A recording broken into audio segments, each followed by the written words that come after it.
So now we are starting with the first therapy, that is psychodynamic therapy.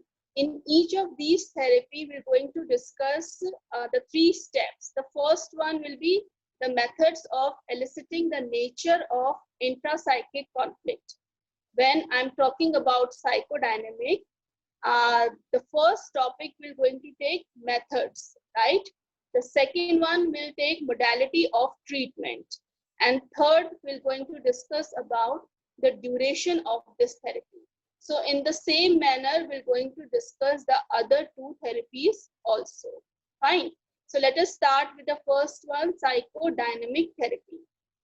As you have to give a very brief introduction, what is it? Sigmund Freud is the oldest form. Sigmund Freud has given the oldest form of psychotherapy, and which is very famous equally. Then his collaborator Carl Jung modified it, and what came to be known as analytical psychotherapy. So the psychodynamic therapy has been given by Sigmund Freud, and it is the oldest form of psychotherapy. Fine. As you all know that he was followed by many other psychologists at that time, and those psychologists were known as Neo-Freudians. So out of those Neo-Freudians, the Carl Jung was very famous follower of Sigmund Freud. But still, all these psychologists have their different opinion, which are not similar to Sigmund Freud. So that is why they have developed their own approaches.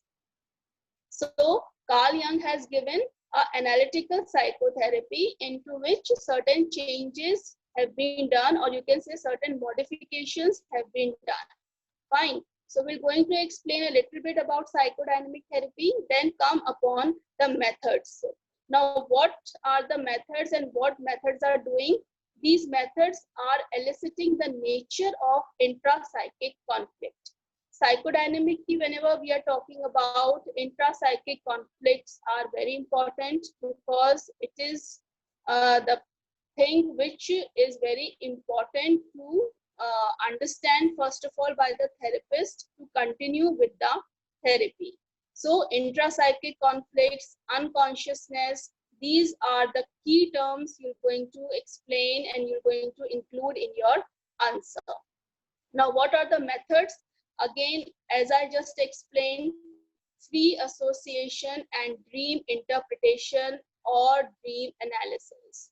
These are the prime or chief methods which have been employed by psychodynamic therapy to know about the unconsciousness, to know about the various psychological distress, to know about the various problems which is not directly seen. Fine. Then you're going to explain the free association and dream interpretation. It is given in very detail. So you just give it a reading, underline the main things. The things which are important, you can say when we talk about method of free association, what it is doing in free association, the therapist is providing a very positive and cordial environment. Why? Because the client is not able to reveal the things which he doesn't want to. Fine. So he has to become, first of all, relaxed, and then it is also it is not interrupted in any manner. If client is continuing, with his interpretation of things, of his feelings, therapist nowhere interrupt the session in between. He is not giving any format. He just asks the client to talk and talk and talk. So in that talking only, the client just start opening the layers step by step. So here environment is very important, trusting, relaxed, and uninterrupted environment. So this is about free association. Sometimes the therapist, sometimes the therapist also asks the client to write the things on a piece of paper. So here only verbal interpretation is not there, only verbal communication is not there. Sometimes the therapist also asks the client to write on the paper what are your feelings, what are your dreams, or anything. Fine. Now, next method is dream interpretation or dream analysis. As name is suggesting that here dreams are interpreted, and it is emphasized a lot by psychoanalysts. They say that dreams are an indirect expression of unconsciousness. All your hidden desires, all your conflicts, all your motives are stored in unconsciousness, which you cannot show directly. So how do you show it? Through your dreams. And dreams are having symbols. And those symbols are identified by the therapist, that what these symbols signify or what these symbols are telling. Fine. Next topic is modality of treatment. Now here two important terms are there. See, whenever methods are asked, we're going to describe free association and dream interpretation.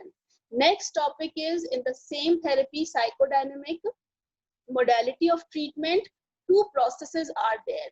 Now these two processes are very new for you people, so please pay attention. The first one is transference and second one is interpretation. Now let us start discussing transference. What does it mean? Modality of treatment consists of two processes, transference and interpretation, and these methods are used to treat the patient. As the unconscious forces are brought into the conscious realm through free association and dream interpretation, the client starts identifying the therapist with the authority figures of the past, usually childhood. We are discussing transference. What is this? Here, what is happening? See, children, while free association and while dream interpretation, the client start associating the therapist with any authority figure, and mainly they have given usually during their childhood years. Suppose a person start associating the therapist with any authority figure, maybe with his punitive father, maybe with his negligent mother. So can you just pay attention to the adjectives I'm using? Punitive father, the father who was very disciplined, very strict, who always give punishment. And the negligent mother, the mother who didn't pay attention to the needs of the child, who didn't give time to the child. And they are mainly focusing on the childhood years. That is why we always say that childhood is very important. It plays a very important role in making somebody's personality. And we never forget the memories of childhood, right? So here in transference, what is happening? The client is identifying the therapist with that authority figure, right? Now what is happening? The therapist maintains a non-judgmental yet permissive attitude and allows the client to continue with this process of emotional identification. Another feature of transference is what? Here, what client is doing? He is emotionally identifying the therapist with any of his authority figure. So emotional identification, he is attaching his emotions and feelings which he was having for that authority figure in childhood, right? Now to whom? Now to the therapist. Are you getting my point? Again, let me explain. When I say emotional identification, it is another feature of transference. Transference का मतलब समझ में आया कि whenever the client is identifying the therapist as any of his authority figure in childhood years. Now emotionally he is identifying that he start taking the therapist either as a punitive father or as a negligent mother. Fine. So this is the process of transference. What? Emotional identification. Now what is the task of therapist here? That therapist becomes non-judgmental and he always, allow the client to come up with his feelings. He is always giving the permission to the client to speak, to say anything, right? Now what is happening? The client act out his or frustrations, anger, fear, and depression that she or he harbored toward that person in the past, but could not express at that time. Now the therapist becomes a substitute for that person in the present. Getting the point? Earlier, during the childhood years, the client was not able to express those feelings. Those feelings could be positive also, could be negative also. Negative mein you can give feelings of fear, anger, frustration, depression, right? And when you talk about positive feelings, then we'll talk about positive transference. Let us discuss what is transference neurosis first of all. The therapist becomes a substitute for that person in the present. This stage is called what? Transference neurosis. Transference neurosis क्या है? When the therapist becomes a substitute for that person in the present, right? So try to understand word by word what was transference, then what was emotional identification, fine. Then what is transference neurosis? जब therapist becomes a substitute for that person in the present, right? A full-blown transference neurosis is helpful in making the therapist aware of the nature of intrapsychic conflicts suffered by the client. Now, how it is helping the therapist? The more the client is developing transference neurosis, it is more helpful and beneficial to the therapist, because through this neurosis, the therapist is now able to identify the intrapsychic conflicts. Now he is able to recognize the problems, the distress, and now the therapy is becoming lot clear. Fine. Now difference between positive transference and negative transference. Positive transference में क्या हो रहा है कि the client idealizes or falls in love with the therapist and seeks the therapist approval. In positive transference, the therapist has become the substitute of that person, right? So positive agar we are using the word, so the client has idealizes or falls in love with the therapist and seek the therapist approval. Maybe that client doesn't get love from his mother during the childhood years, right? So now what he is showing, he is giving the positive transference. In this, he maintains a very positive relationship with the therapist. And he also wants the therapist approval at the same time. What is happening in negative transference? As name is giving us idea that client has feelings of all negative emotions. Maybe take it as hostility, anger, frustration, resentment towards the therapist. Fine. So we are still talking about transference. Transference की जब बात करेंगे, then please explain what is transference neurosis, then explain positive transference, and then explain negative transference. Now what is happening as the process is going still? This process of transference is met with what? Resistance, right? Suppose a client has formed a positive transference with the therapist. So what we will think now the process has become very smooth. The therapist will going to come about the conflicts, about the problems. No, it is not that simple. What is happening now? This process of transference is now meeting with what? Resistance. Resistance by whom? By the client. Now, how does it happen? See, what happens? The client resists transference. Why?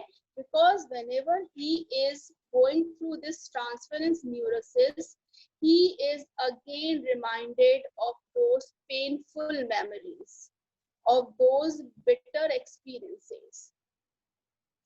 A person never wants to recall the things which arises pain. But what is happening in transference? He was again reminding of all those things. So in a manner he start resisting. Fine. So resisting कैसे होगा? In two forms, consciously and unconsciously. Conscious resistance is what? It's present when the client deliberately hides some information. Consciously, when the client is in his senses and deliberately, with full intention, with a purpose, he is hiding those details with the therapist, from the therapist, because he don't want to remember all those bitter and painful experiences again. So consciously he is not giving true information to the therapist. Unconscious resistance क्या होता है? When person is himself not aware of that. How could it be possible? In his behavior. Maybe he is coming late for the therapy session. Maybe sometimes he missed those appointments, right? Maybe he recalls trivial details without recalling the emotional ones. Trivial details means less important details. The client is giving less important details to the therapist without recalling the important one or the emotional ones. So these are what? These are the unconscious kind of behavior shown by the client. So this is what? Unconscious resistance. Fine. Now the therapist overcomes the resistance by repeatedly confronting the patient about it. Now what does now therapist start doing? If he has realized that some resistance is applying from client side, what he will do? He will again repeatedly confront the patient about it. That see, you are hiding the facts. See, you are coming late for the session. And by uncovering emotions such as anxiety, fear, or shame, which are causing the resistance. So somewhere he is resolving the things also, that there is no need to feel ashamed, there is no need to feel fearful. In a way, the therapist is again providing a very soothing, very protective, very positive environment. Fine. Now next comes interpretation. We talked about two modality of treatment. Transference is ended here. Now come upon the second one, interpretation. Now what does interpretation? It is the fundamental mechanism by which change is effected. Certain change is there and it is affected by this process. Now let us discuss it in detail. In interpretation, again, there are two analytical techniques. What are they? Confrontation and clarification. Do not get confused. Go step by step. Keep on underlining the things. It may occur that things are confusing, but please understand the things and then go through again this chapter, this particular section. So second is interpretation. Now in interpretation, there are two analytical techniques. What are they? First is confrontation and second one is clarification. What is happening in confrontation? See, take out the meaning out of the name. To front something, to confront the something, matlab to face something. So what is happening in confrontation? The therapist himself point out to the client an aspect of his or her psyche that must be faced by the client. Try to get the meaning. The therapist tries to confront the client to certain aspect of his personality which he or she is not ready to accept. Suppose as a therapist, I start confronting the client by saying that it is your dominating nature which is causing lot of problems in your life. The client at first will not accept that at all he is a dominating personality. Fine. He will say that I'm a very humble, I'm a very very silent, very quiet kind of person. How can I dominate? I never does such things to anyone. But as a therapist, I confront the client by giving genuine and real examples from his life, that see, in these situations you have become so much dominated that your family members or that your friends start maintaining a distance from you. So this is what confront the client to a certain aspect of his personality, which either he is not aware at all, or which he does not want to accept. Fine. So confrontation you understood. Now let us come upon clarification. Clarification is the process by which the therapist brings a vague or confusing event into sharp focus. Some vague, some confused event has been taken place in childhood years or in the past life of the client. Now, what is the duty of the therapist? Therapist bring that vague, the unclear, the confused event into sharp focus. He made the client realize that, see, this thing has happened to you in your past, and this is the reality, right? And it make the picture very clear to the patient. These things have happened to you, and because of these things, maybe you have become as you are today.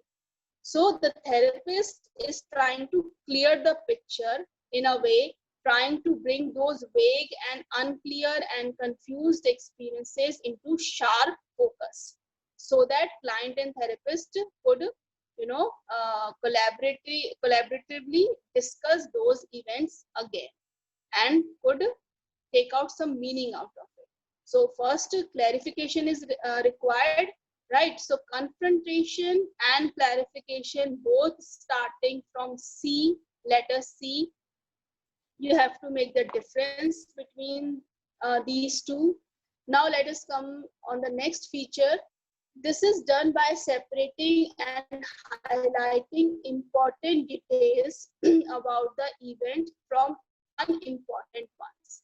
In clarification only, they are saying that it is important to differentiate the unimportant things with the important events. Interpretation is a more subtle process. Subtle process means which is very precise, very delicate.